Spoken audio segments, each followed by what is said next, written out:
And welcome to the DYNAMO Show. This is episode 13, where we interview speakers, authors, coaches, internet marketers, bloggers, all kinds of experts and gurus doing really fantastic things in the world and in their communities. Today, we're going to start it off with Casey Ann Bradfield.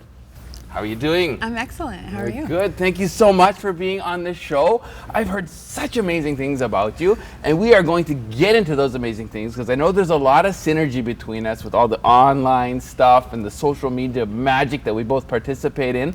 But before we get to that, let's take it back. Let's take it back to those younger years, because I know a lot of our viewers, they love to hear those vulnerable stories of overcoming mountains, climbing up hills, swimming through oceans, whatever it may be. Care to share?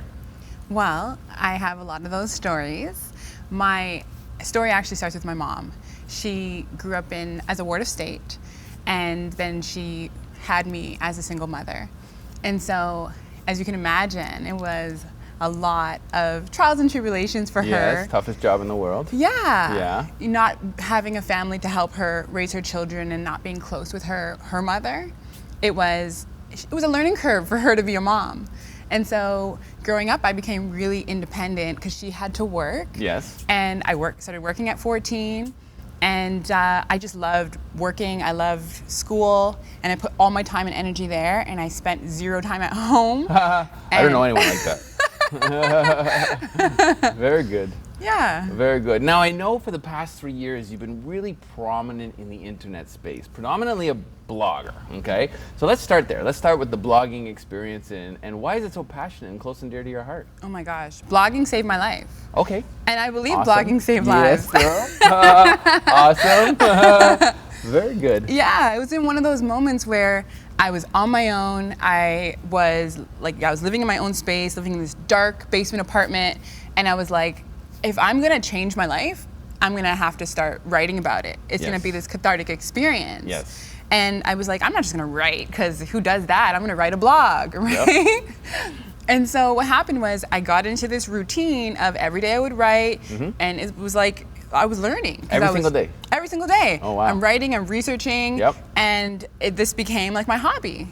And it's cathartic because you're doing it so often and you're learning about yourself. True. Or you're learning things on the internet, you're researching. Creating value. Exactly. Yeah. And so what happened was, eventually I realized I have over 3,000 people a month coming to my site. Well, yeah, nice. Exactly. Very good. After 3.5 years of writing, people follow you and you're like, what is this? This is amazing. Starts to add up. Exactly. And now I have people who trust my opinion and want to hear what I have to say. You. That's right. Exactly. Yeah. Are you sharing any sort of links? Are you like hyperlinks or doing any sort of advertising or selling on that blog? No selling on the blog. What I do, though, is a combination of curation and creation. Okay. So I write my own blogs. I make half of my content, and the rest of it I find great pieces that fit in with my content, and then I link to those sites. Care to share about the content?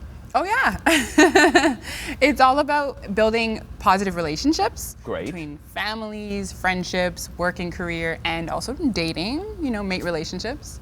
I'm sure you've had some experience with relationships growing up with a single mother, you know, Yeah. having to go through all of that. Now, yeah. I know relationships is big to you because of the book that you just put out.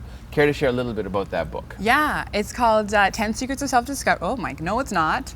It's called Leave Behind Lonely, 10 Secrets of Self-Discovery. That's the tagline. Yes. Yes. The loneliness part is very, very important because it's not just a motivational book. It's for people who experience bouts of loneliness or even depression. And it's about using those moments to go on a journey into self. Yeah. Now, it's such a big experience writing a book. I have so many friends that are authors and budding authors, and those budding authors that get into their first experience, it's quite overwhelming for them. You know, taking a book for some takes a year or years. You know, how long did it take you to write your book? Oh my God, it actually only took me a few months. Not too bad. But writing the book it's like, okay, I compare it to like getting a sleeve tattoo, even though I don't have one, but my friends tell me. Is it coming? I think so. Okay, Yeah. good. Me too. I've got it all laid out, sacred geometry. I got my kids' names going across here. Oh, that'll be awesome. I you'll can't see wait it to soon. see. Yeah. You'll see it soon. But the sleeve tattoo, it's like, it's a little painful, right? And then when you go there, you gotta keep going back and making changes and getting touch-ups. And then eventually, even when it's all done, so I hear, you're still never satisfied. That's my experience with writing my book. Yeah. You know, just, it's a little painful because even though I love writing, Yes. writing every day for my book, it was a little nerve-wracking and it was a little painful. But at the end of it, I still was like, I did this, oh my God, I'm so excited. But I'm like, what if I change that? What if I change this? Yeah. But a little bit of a perfectionist. Yeah. Yeah, A little bit. Did you repurpose any of your content that you wrote for the blogs? I wish I did. I didn't. That might be your second book. Yeah.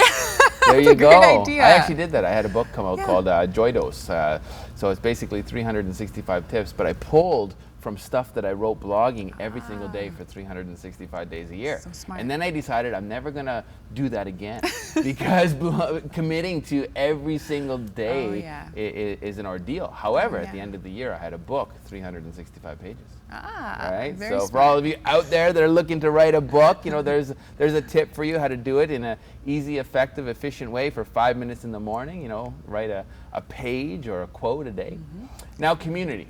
I know community is big to you. Relationships obviously is part of community. Share why community is so important to you. Well, I believe that without community, you have nothing. You fail without community. And so a lot of people, once they build a business or they get famous or whatever it is, they leave, they move to a market that's a little bit more fast-paced or interesting or whatever it is. But it's just, imagine yourself being a comedian. You wouldn't, if you had a tough crowd, you wouldn't just, give up. You'd win when you make them laugh, right? That's the success. Yeah. So if your community you find isn't engaging with you at first, you have to work a little harder to get their attention. You do. But once you grab their attention, you're good. That's why I talk about my haircut. Right? You know, humor gets you paid, right? Right. It's Right. true. Make them laugh, entertain. You know, not just Exactly. educate, but to entertain. And I see you clearly do that. Yeah. Now, I know from a marketing perspective, you know, you're a little bit of a wizard with that as well. I know you have some tips in regards to share with us regarding saving money on marketing. Oh, yes, I do. So you can waste a lot of money on marketing. Nobody really cares about marketing. All they care about is getting clients that pay, right? All they want is money. Yes. So how do you save money on marketing? You invest in a system of marketing.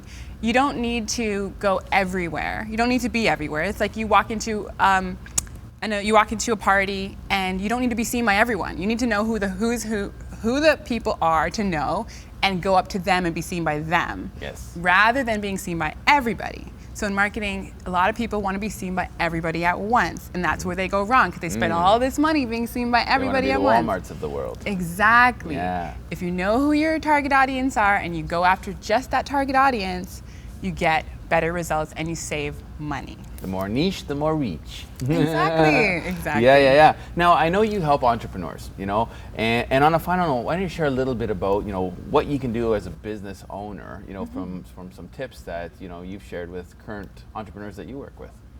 Awesome. Well, the entrepreneurs that I work with always say, thank you, Casey, for saving me time. Yes. Yes, exactly. So rather than, I like to tell them, let's get into a relationship and not have a one-night stand, right? So a lot of people have one-night stands with their marketing. They set it up one time, and that's it.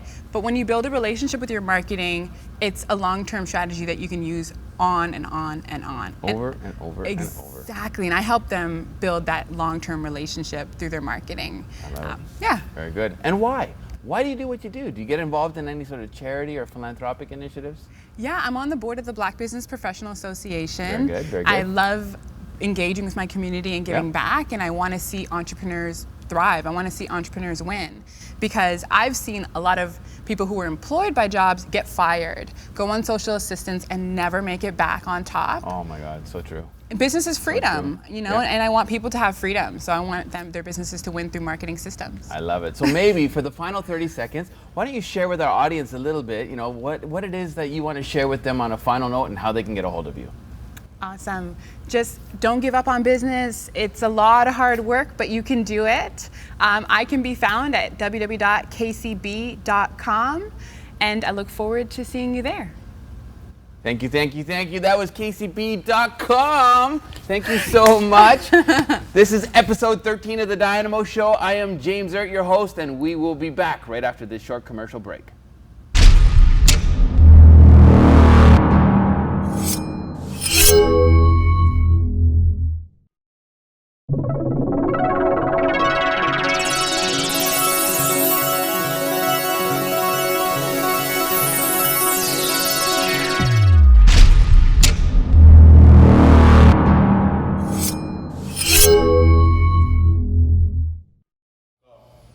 Welcome back to the Dynamo Show. I am your host, James Erdt, the Chief Architect of WOW for a brand called Dynamo Entrepreneur, where we support those entrepreneurs who are living well and doing good in the community. Without further ado, we are going to bring Averill Lehan.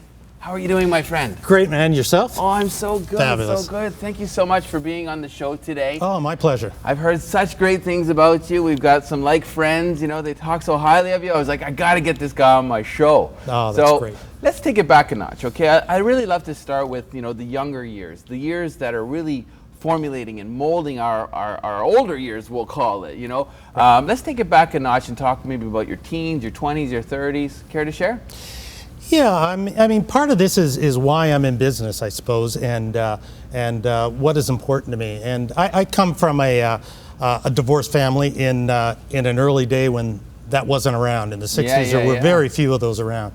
And it felt like you were hiding a bit. And I learned to be invisible to a certain extent. Yeah. And as I moved forward in my career, that served me well at times and not at other times. Yes.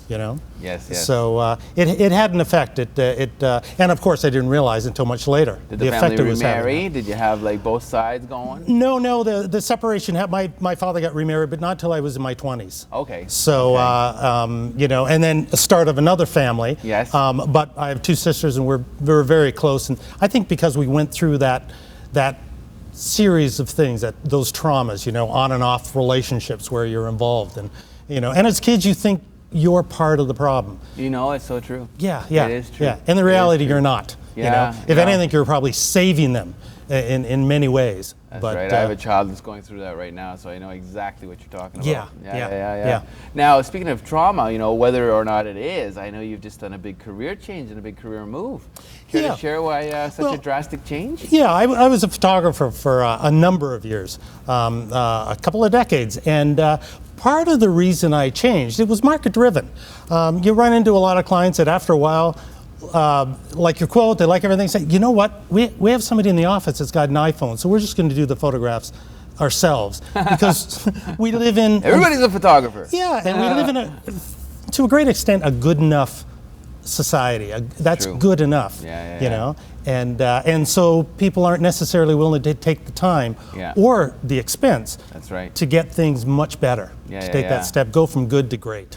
Now, did you take anything from that past career into this new career where you're focusing a lot more on marketing? Yeah, an awful lot of it. One is it's client driven, and that's still the same. Yes. And process driven to a great extent. Yes. And people might not see photography as process driven, but it is. Mm-hmm. There's so much of it is whether you're in the dark room, or you keep a certain number of things constant, and then what the variety is. That's the creative part, is the It is. change. It is. So you must be a lighting guy. You must understand lighting. I understand lighting. Yes, Yeah, it's one yeah, of the. That's actually one of the differences for people taking, their own snapshots and things. You can see that in the quality of the lighting. That's what it is. And they don't understand that. Photography is lighting. It's all lighting. Yeah. How's the lighting on my forehead? It looks as good as mine. It's true. Yeah. It's true. Now, are you having fun? A lot of photographers that come out of that neck of the woods, it's such a fun industry, photography. I've been around the photography world. I owned a modeling agency for many, many years, and it's so much fun. Yeah. And I know exactly what you mean. Everybody's a photographer. Yeah. I also come from the music industry where now everybody's a DJ. Right. And they're not really paying respect to that 4K type photography anymore. Like you said, it's the point and click generation. Yeah, exactly. Right? Yeah. So are you having fun? I am. I mean, photography was fun, and I still enjoy it. I still do it a lot for myself, and perhaps more for myself than a client. But the fun I'm having now is seeing the light come on in a client's eyes when we make a slight innovation, and it changes what their business is doing. It's almost like seeing that first negative appear or print appear in the darkroom, and go, this is magic. I love it. And it's the same thing. You see them and go, this makes a difference. This makes a real difference in how we can go forward. Now, I know we were speaking about innovation earlier. How can businesses apply that word? In this day and age, what is important for them to innovate? What they've got to innovate is quite often what happens is a company will get caught up. They might be quite successful, but they'll get caught up and perhaps lose the track, get in a rut. And you sometimes need outside eyes to remind them, perhaps even why they're in business again. Yes. And to get that, in essence, what you're doing is getting a spark back in their life, because we all can, even when things are going well, it can still feel like it's just a rut rather than you're going up or down. You're just the same thing every day. So let's say they're in a rut. Okay, let's say for whatever reason, they're just going on a path to no good. Okay. Right. Mission and vision comes into play. Okay? Now, do you go all the way back to the beginning? Do you refine and redesign your mission and vision, or do you keep it the same and you just kind of nano tweak and kind of keep the ball moving with the momentum that you have, or do you start fresh and start over?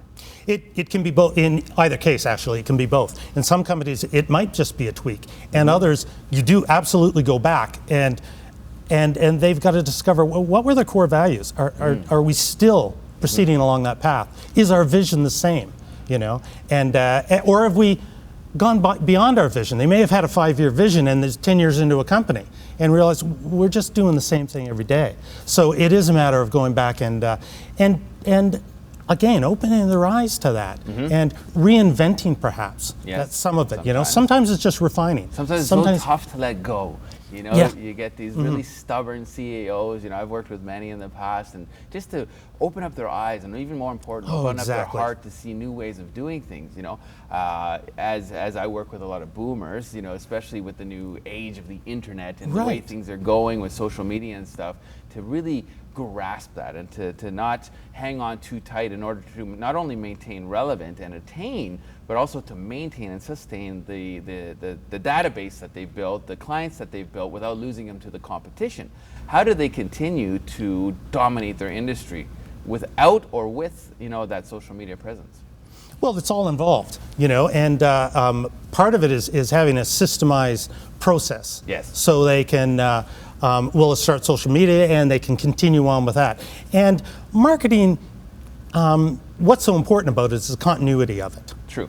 And so many people just start it. Oh, there's a little success, and then they back off again because they might have had success. Yeah. And I don't have time to market any longer. Yeah. So it is a matter of continuing on and doing it in a systemized way. Yeah. Two words. Kind of opposites: creativity and competition. Right? Creativity and competition. With competition, they almost take a scarcity mentality where there's not enough, and it's driving in a fear-based way, versus creative, keeping your eye on the prize, focusing on what you do and what you do best. How do you go about doing your business?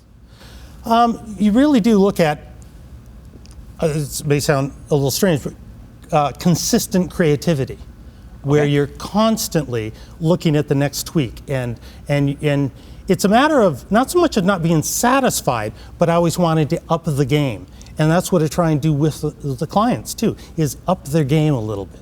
I love it. I love it. Now let's talk big why. You know, you had mentioned a little bit earlier, you know, your love. Why do you do what you do? You seem so passionate about your work. Well, a big part of it is to make these companies successful. Yes. And if they're successful, the owners are successful, Yes. the employees are successful, the families are a little more financially secure. They don't have as many financial concerns. Yeah. If that happens, as we know, a lot of divorces happen because of financial problems. It's true. Families stay together, kids are happy, you know, the world's happy. Happy wife, happy? Happy life. Very true, Yeah. very true. Now let's talk to the audience, okay? Let's talk and share a little bit about with our viewers. If there's a few nuggets, maybe 2-3 nuggets that you can share based on your vast business experience, what would it be and where can they find you? Well, you can find our company at www.viralessence.com. And I think one of the important aspects about marketing is, as I've said earlier, you want to keep it consistent, but you want to look at your company on a regular basis and see where you're going and refocus and have a new vision, certainly every couple of years. I think that's one of the biggest things to do. I love it, my friend. Thank you so much for coming today. James, it was great. You Thanks know, very much for having me. Really. Thank you. Okay. Great interview. I am James Erdt. This is the Dynamo Show. This is episode 13, and we're going to take a short commercial break. We will be right back.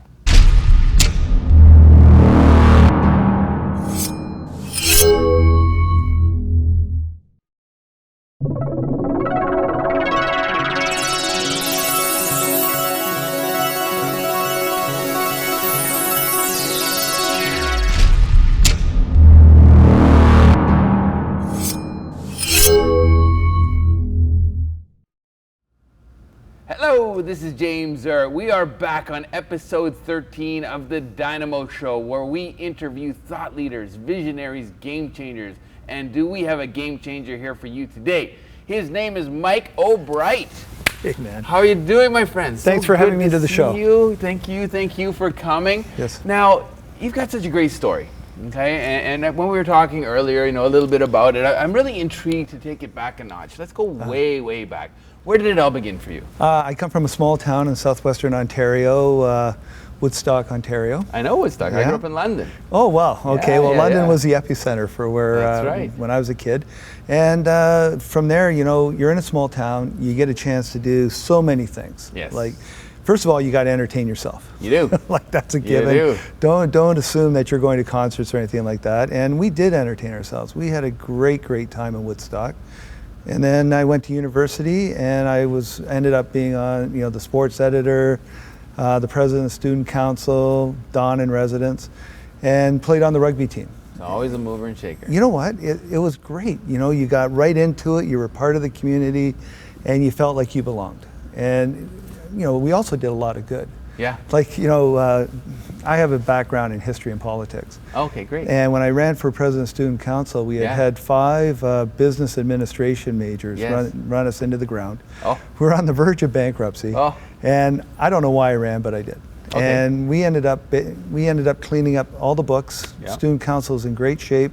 As a matter of fact, they now have their own building at Brock University. Oh, wow. Yeah, so it was a great achievement. Yeah. You put the ball in motion. Well, you paved the way. It's funny you talk about a ball in motion, because that's how we paid our way out.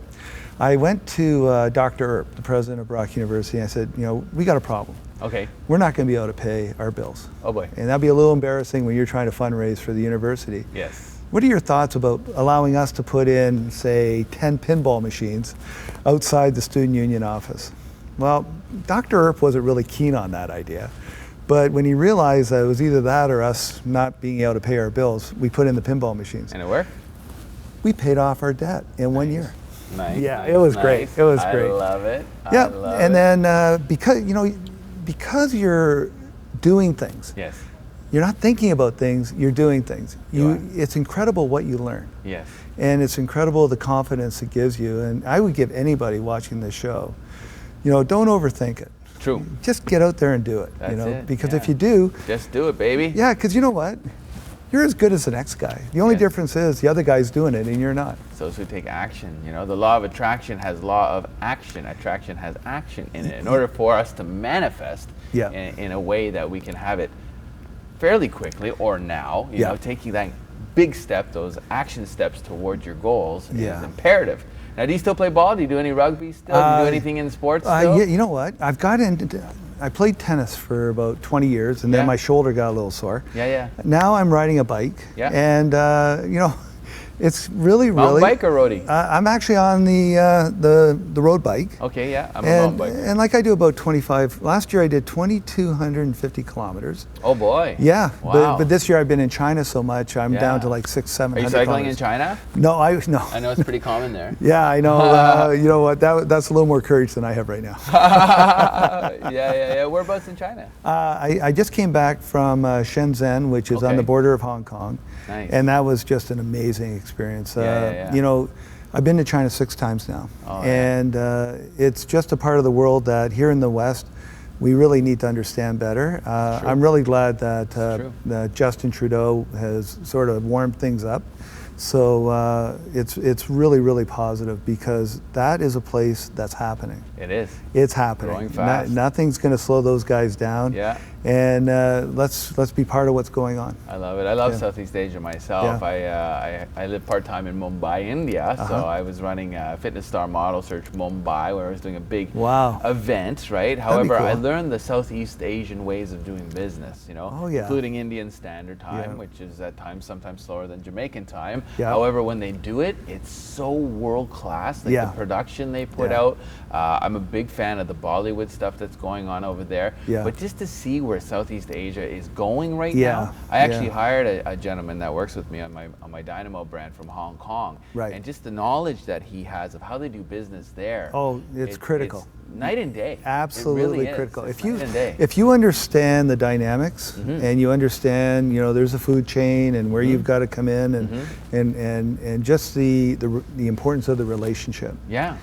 That's China. And if you go over there and think you're just going to do stuff like that, no. No. You've got to go back. You gotta earn your stripes. You've got to earn your stripes. Yes. You do. But living here in Canada, I'm not used to all those people. Like, I mean, Especially Woodstock. oh, Woodstock! Hello. It was an Hello. experience. It was an experience. Like, I asked somebody about driving on the road because, like, we're driving along in a cab, and you know, I've got people walking in front of me. There's carts, there's buses, and the cab driver is great. Like, Yeah. he's just amazing. I just Yeah. marveled at him. I think Yeah. he made $14 for a 50-minute drive from the airport back to our hotel room, right? Oh, wow. And I look at him and I go, how can you drive like this all the time? And the translator said, it's harmony. Yeah. There's a harmony on the road. You know what? It's so crazy Yeah. you say that. I was just having this conversation with somebody else in India. I haven't actually been to China yet. I will be on my way to Shanghai in the new year. Oh, you'll It's love my it. first time. I can't Yeah, wait. You you'll know, love it. Shanghai Tower. Yeah. Right. I can't wait. Second highest building in the world, I believe. Yeah, the bun. Yeah. You'll be that's right there. Yeah, I'm going to go Dubai, Abu Dhabi, Doha, and Shanghai. All in one trip. Wow. Right. So I'm very Wow. excited. I'll be speaking at a I'm number jealous. of corporations. I'm excited. Yeah. You know, it's like I haven't been to the Middle East yet, so I'm very excited about that. Yeah. You know, it's just the harmony word that you're sharing right now. Yeah. In India, there's such high wealth, Yes. okay, and then there's extreme poverty. Yes. But there's a harmony. Yes. Like you said, there's a harmony that exists there that is Yeah. not existent here, you know, Yeah. in North America. How would you explain that? Well, the best way I can describe it is we bring our ego to the car. In other words, Yeah. like for us, like, and I don't want to generalize a billion and a half people, but to me in China, the idea is to go from A to B.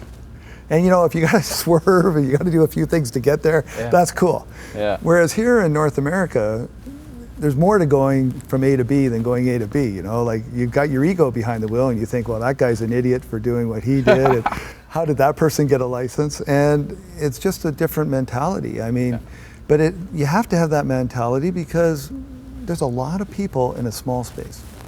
It's really incredible. Do you see Canada now having a bigger playing field in regards to the Southeast Asian community? I hope so. Yeah. I really do because, quite frankly, that's the future. It is. It is. I mean, You're right.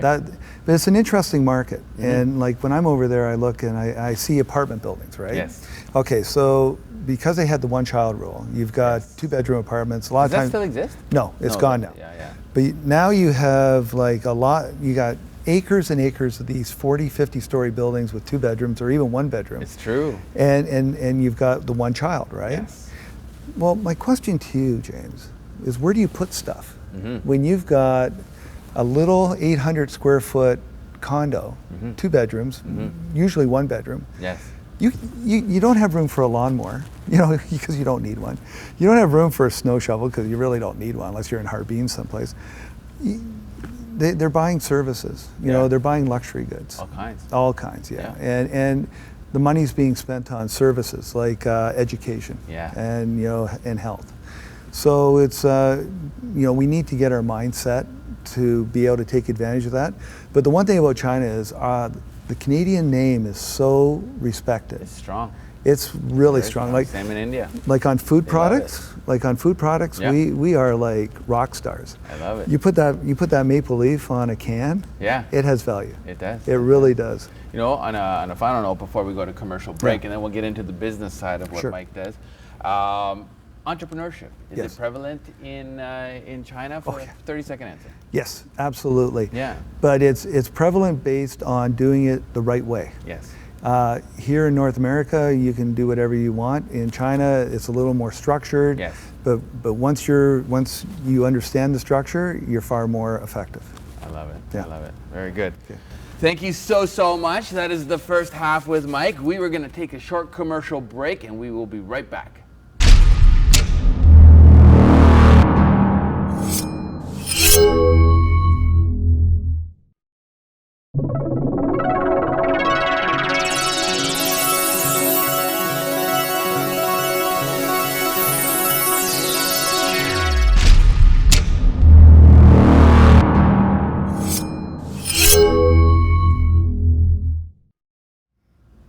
Welcome back to the Dynamo Show. I am your host, James Erdt, the Chief Architect of WOW for Dynamo Entrepreneur, and we are going to continue with Mike O'Bright.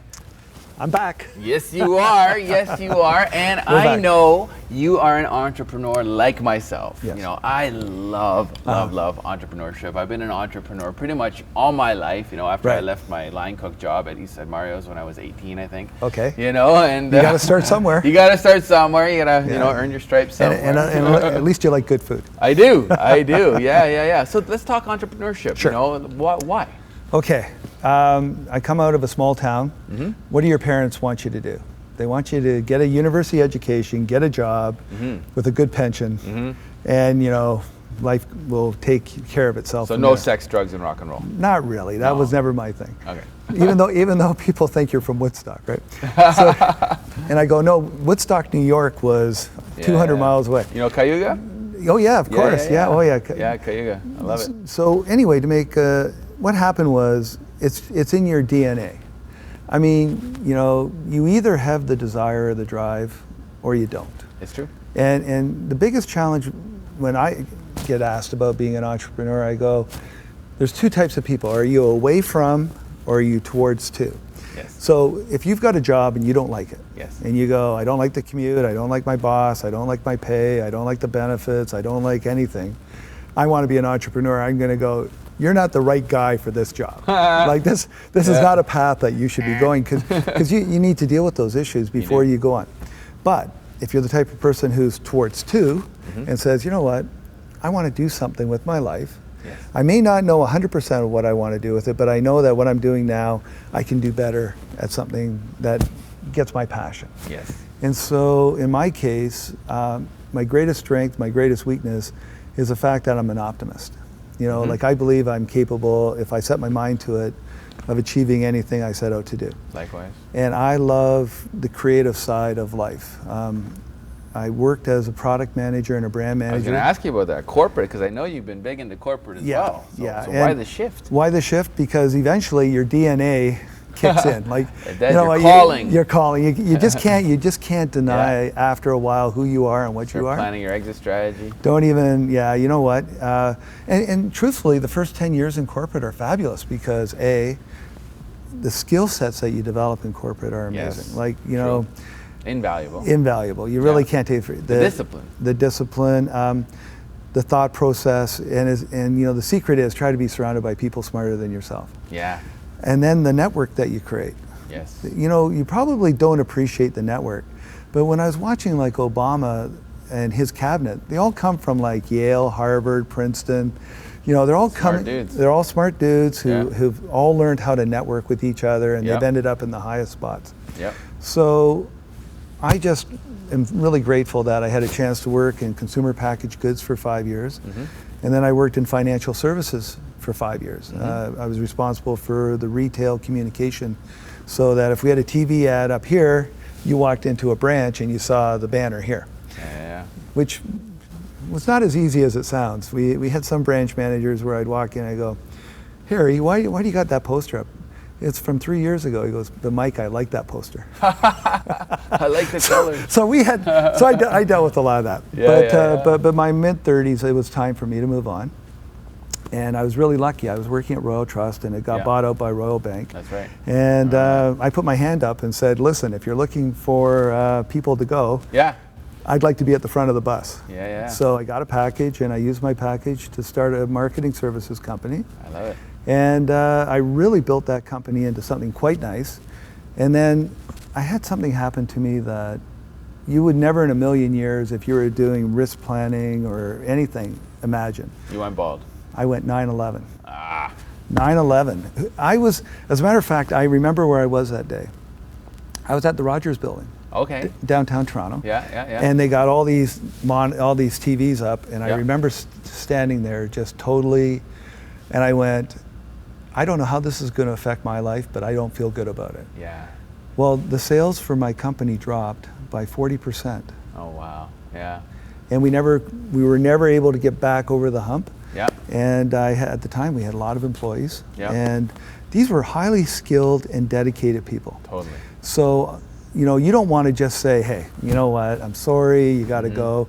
We did everything we could to hold on to Salvage it. these guys, Yeah. and but that had a real impact on me because I don't think you were alone. like It was a tough time for a lot of people. it really was. Yeah. And so Especially I went corporate. right. So I went back into corporate for a year and a half and went, no, this ain't for me. Yeah. Got back out and decided to become a sales agency. Okay. And, yeah, and the reason why I liked sales agencies was because somebody asked me, yeah. Mike, would you represent our line to the specialty market? And that's different channels such as a promo channel, you Yeah. know, say duty free and Yeah, channels yeah, like yeah, that. yeah. So anyway, I went, So they asked you to be the front line. yeah. Yeah. And at the time, I went, why not? Yeah. Why not? So I took a flyer Yeah. and I got the line Yeah. and started working it. And the first year was really hard. Like, I'm going to be really honest. Good with you. experience though. I would you not. know? I got 3 kids. You got all kinds of experience. Yeah, I got 3 kids. You Yeah. know, I'm in my 40s, and Yeah, I'm going, yeah, man, yeah. oh man, I'm grinding it out here. Yeah, yeah. But you know what? I got another line. Okay. Then I great. got another line. Congrats. And then all of a sudden, people started quitting, and where they went, they called me up and said, Mike, I'm at a new spot. Will you come over and rep our lines? Ah, So now I have about 18 lines, all kinds of opportunities. all types, and what I did was, and it wasn't a master stroke, because like if anybody's watching this show, a lot of things happen by chance. Yeah. Like you can sit there and write out your business plans and think, hey, I got the next 3 years mapped out. Yeah. You never know what's going to happen. Never do. So I got lucky. I got into consumer electronics. Okay. I love consumer electronics. Yeah. I'm a guy. Yeah, you know, yeah, yeah. And Yeah. guy, you know, like you Ditto know, that. but you know what? When I go into a store, my wife will go looking for clothes. I go into the consumer electronics section. Yeah, yeah, yeah. So the anyway, gadgets. so toys. I love it, and so I was able to find something I loved, and I knew something about this stuff. Yeah. Like I'll give you an example. The reason why I was in China was I want to learn more about wireless charging. Okay. Wireless I love charging. it. Wireless charging big is fan coming. myself. It's big. Totally. Really big. Really And, big. and what's going to really accelerate it is you've now got your adapters. Like you've got a micro adapter, you got this adapter. Yep. People are going to get fed up because I was in the car the other day and I had the wrong adapter for my phone. And I'm sitting there going, Been there, done that. oh yeah, but like General Motors has already, and I'm sure the other guys have done it as well, they now have flatbed designs for their cars for induction charging, where you Yep. can just put your phone on top and drive along. Yeah, yeah. It's wild. Yeah, it's going to be great, Yeah, yeah. but we're not there yet. We still have there's competing technologies. It's like beta and VHS. Yeah. And whoever loses, there. and whoever loses that argument loses a lot of money. So this one's going to go on a bit longer until they finally duke it out and figure out a standard. So that's what I love about being an entrepreneur, is being able to follow trends, follow your gut, be prepared to pay the price. I love it. I love it. Now, I mean, all this experience, you have all this vast array of experience. We're talking about, you know, stuff that you get through those experiences, but also it requires character traits. Right. So on a final note, why don't we talk to the audience and share a little bit about character traits of being an entrepreneur? Maybe 3 nuggets that you can share with our audience. What does it take? Okay, well, first of all, you got to be confident. This is not for the light of heart. You have to believe in yourself. Second of all, you really have to have a system in place. And you really, in my case, I developed a system. I made a lot of mistakes, but over the years I've learned how to refine my system so that today my system works for me. And if I have a bad month, I don't worry about it because I know my system's in place and next month is going to be better. And quite frankly, that's the way it works. And then the final thing is have integrity. If you tell somebody you're going to do something, just do it. People are way too busy today. They don't want to hear excuses. Just live up to your word, do what you say you're going to do, and you'll do fine. Very good. 20 seconds, how can they find you? You can go to www.myalliance360.com and be happy to chat with you. I love it. Thank you so much. much. I love it. Thank you so much, Mike, for coming. That's Mike O'Bright. This is the DYNAMO Show. I am James Erdt, your host. I am happy to serve you and present these wonderful game-changing entrepreneurs doing big things, you know, movers and shakers that share these nuggets with you so you can elevate your very own game. See you on episode 14.